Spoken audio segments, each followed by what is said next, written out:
It's great to be back. This time I'm going to reveal hidden Italy. Italy as the locals know it. This is the ultimate secret place to be for the locals. I'm going off the beaten track.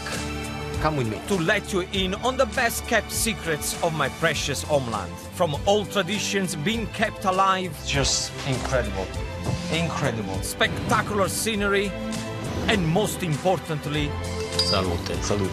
The food heritage that made me and shapes my home country. This is what Italian people like to eat. I'll share my tips for making mouth-watering authentic Italian food at home. This is a lot of work for some inside information. So come with me, Gino da Campo, as I give you the insider's guide to hidden Italy.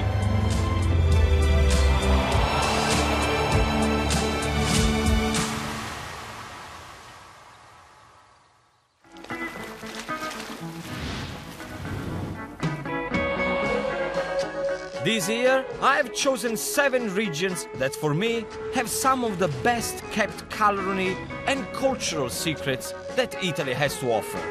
My journey of discovery will take us from the north in Trentino, Alto Adige and Lombardia, down through Umbria and Tuscany, and then up to Liguria and Piemonte.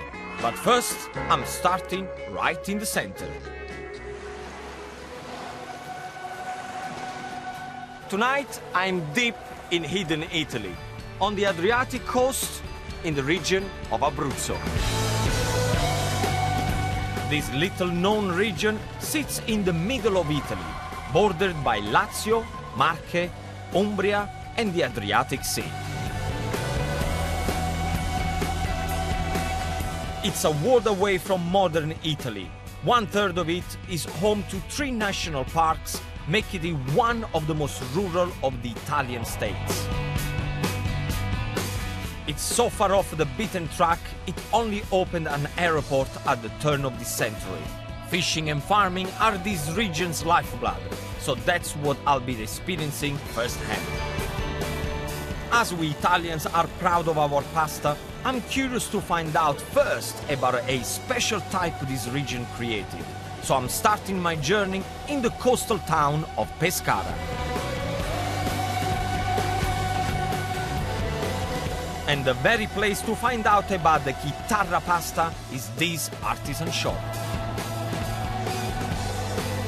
Keeping alive this 200 years old tradition is Giovanni Minicucci, who opened this shop in 1965.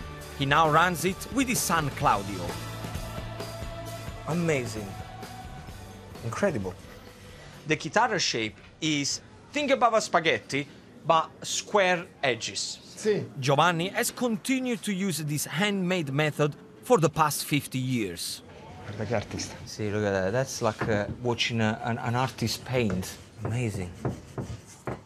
I can't believe that in 2016 they're still doing this kind of thing by hand. And watching this is just incredible. Incredible. The chitarra is named after the guitar-like instrument they used to shape the pasta. So this is stainless steel wire that is only one wire, and it goes up and down, up and down, up and down. As Italy has over hundreds of shapes of pasta, then why did the Abruzzans feel the need to invent one more? He was saying that the farmers around here, they wanted to create a shape that is associated to them. So everybody will know that the chitarra comes from the farmers in Abruzzo, and that's how it happened. Time for me to learn the art of making this region's iconic pasta. Allora, incomincia a muoverti così, in questo modo, di spalla, vai, vai. Spingi piano piano. Claudio tells me the secret is to push the pin and let it roll itself. Sì, va benissimo. Spingi un po' di più, vai. I'll say, so the first time you need to be gentle, just to stretch the pasta sheet, and the second time you need to be firmer, so then you cut it through. Bravo, Gino. Ok. Adesso suona. Ancora. Vai. The reason why it's called guitar, because then you need to do like that, and all the pasta falls down. Sei il Jimi Hendrix dell'Abruzzo. Gino Hendrix. Gino Hendrix. Ma me la fate assaggiare? Claudius offered to cook the pasta to prove that the shape really does make a difference. Se no dopo ti cresce la pancia. Grazie. Prego. Chicky monkey, he said not too much pasta, otherwise your belly is gonna get big. Unbelievable. 3 minutes later, Buon appetito.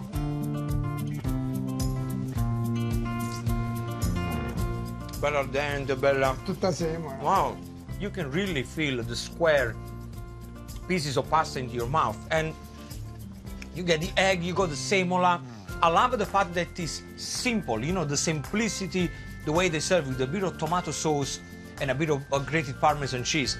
But the thing that I feel the most in my mouth, and I don't want to be sentimental or romantic or anything like that, I really feel the passion that these people have for what they're doing. And I really wish that I could be part of this family, of this tradition somehow, because it's just incredible.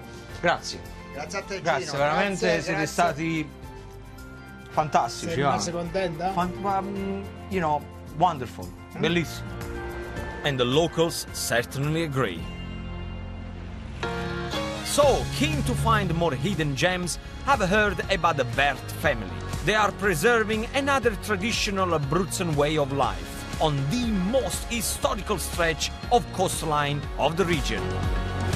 This is the Trabocchi coast, a UNESCO World Heritage Site. These century-old contraptions were used so fishermen could avoid getting into the tumultuous Adriatic waters. 25-year-old Tommaso Bert was more than happy to explain his family's long history with these unique platforms. Tommaso here. His great-grandfather built the Trabocco in 1898. Then your grandfather in 1925? 22. 1922. Your father 57. 1957. And then is Tommaso here, which is run the Trabocco nowadays. 1991. Wow, that is 4 generations of fishermen. Bravi. Grazie. Tommaso, spiegami un po' il metodo, il sistema che usi in questa pesca così diversa. Allora, Tommaso explained that he and his father drop the net every morning at 5 a.m. But what makes it different is that they check them every 20 minutes. And this type of fishing is called scaling. The waters here have been rich with anchovies, sardines, sea bass and sea bream.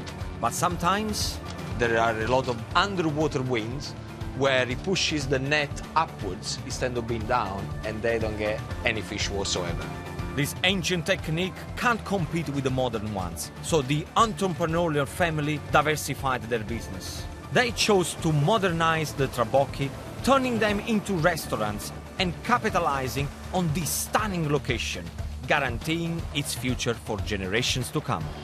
See, this is one of the reasons why I actually came here, because what I love about Tommaso is the fact that a young boy, but still has the passion and the energy to keep all this beautiful heritage, this antique way of fishing alive. And that's the reason why I'm here. Now, let's see how unlucky I am with fishing. La tiriamo su? Come on, Vai, let's pull tiriamola. this up. Vai. This wooden pole or winch is attached to a system of weights and pulleys which lift the nets. This is easy, look, I can do backwards if I want to. Oh, I don't have to at all. I love cooking with fish, but fishing is a different matter. So it should come as no surprise then. Nothing. Nothing. Not even one little tiny little fish. Nothing. Never mind, my man. Never mind.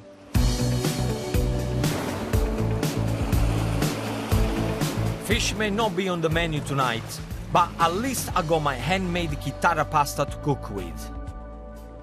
I'm in a mood to cook proper Italian food. And when I say proper Italian food, I don't mean spaghetti bolognese and all that stuff that Italians don't really eat. I'm talking about, number one, my star ingredients, that is chitarra pasta. If you can get chitarra, linguine will work just as well. I'm going to cook this pasta with extra virgin olive oil, garlic, cherry tomatoes, a little bit of chili and rocket leaves. Simplicity at its best, and this is what Italian people like to eat. So that is my secret for you today. And my next tip is, I don't have any heat underneath the pan. My grandfather always said to me, whenever you cook with garlic and you want the best flavor out of the garlic, you need to make sure that the pan is cold. You slice your garlic, you put it there, then you put the extra virgin, and then you switch it on. So slowly, the heat of the extra virgin marries into the garlic and you get the best flavor. Trust me, my grandfather's tips have never let me down. So thinly slice 2 garlic cloves. Pour in the extra virgin olive oil. And then just 2 or 3 pinches of dry chili flakes. Now the only thing we have to do, put the heat underneath. While the pan heats up, you prepare your cherry tomatoes by simply slicing in half. When the garlic begins to color, add the tomatoes and give it a good stir. Now you want to cook the tomato no longer than 3 to 4 minutes. So I got pot with boiling hot water. In there we're gonna have to put the salt straight away before we cook the pasta. And then of course my chitarra pasta. Like all good Italian pasta, it should be cooked al dente, which will take 5 to 6 minutes. One more ingredient I'm going to use is white wine. This is a local wine called Pecorino. Really good for this recipe. And I'm just gonna put probably about half a glass of wine in there, no more than that. The alcohol is evaporating, but the flavor of the wine stays in there. My last and final ingredient in the sauce, I got rocket leaves. Look at that. Fresh rocket leaves, and I'm going to cook them like you would cook spinach. The peppery rocket contrasts perfectly with the sweetness of the tomatoes. Season, and remember my rule, always add the pasta to the sauce. Now, if you look at the pasta and the sauce together there, the pasta is nice and al dente. The last 20 seconds, what's gonna happen? The pasta is gonna start to absorb the flavor of the sauce. So immediately, as soon as you're gonna twist it and put it into your mouth, bang, bang, bang, bang, all those flavors, boom, explode. Job done. So pick it up, straight onto the plates, and look at that, all those beautiful tomato, the rocket leaves. When people they say to me, Gino, what is your favorite plate of pasta? This is Italian food at its best. What I like about Abruzzo is how much the locals, they care about their tradition and the passion that they have for their family, for the region. The passion that they go for the food is second to none. I absolutely love it. Love it, love it. So I can't wait to find out what other secrets this region has to offer me.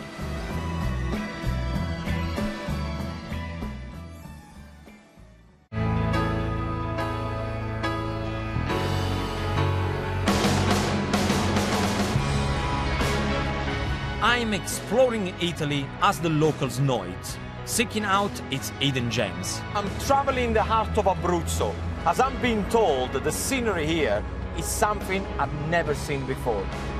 It's gonna be great. A 90-minute drive takes me deep into the rural heartland of this ancient state to the Sirente Velino National Park. And on the way, the landscape is a feast for my eyes. Jutting out the lunar-scaped mountains are majestic castles hewn out of the rock. This particular castle, Rocca Calascio, was originally built as a watchtower in the 10th century and is the highest fort in all of Italy, perched nearly 1,500 meters above sea level.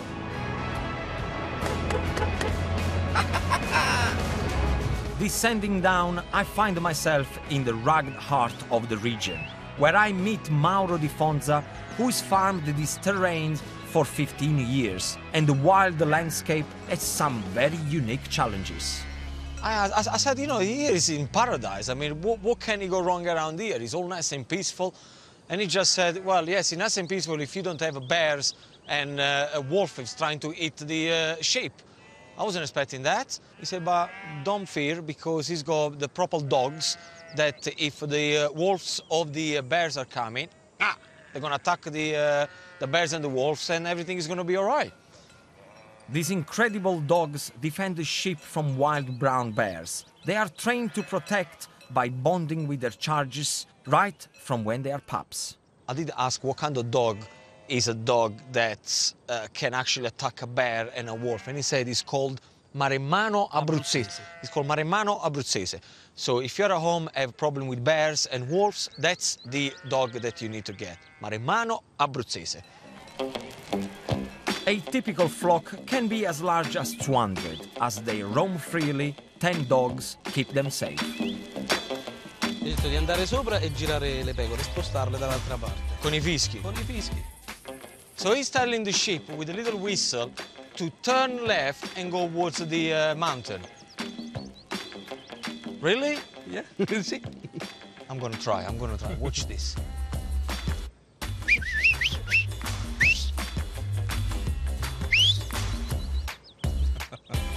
They're like my children, they don't listen at all. Okay, I've tried the carrot. Maybe it's time to reach for the steak.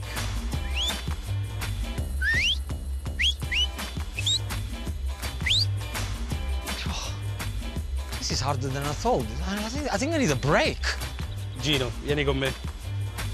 You going on a break?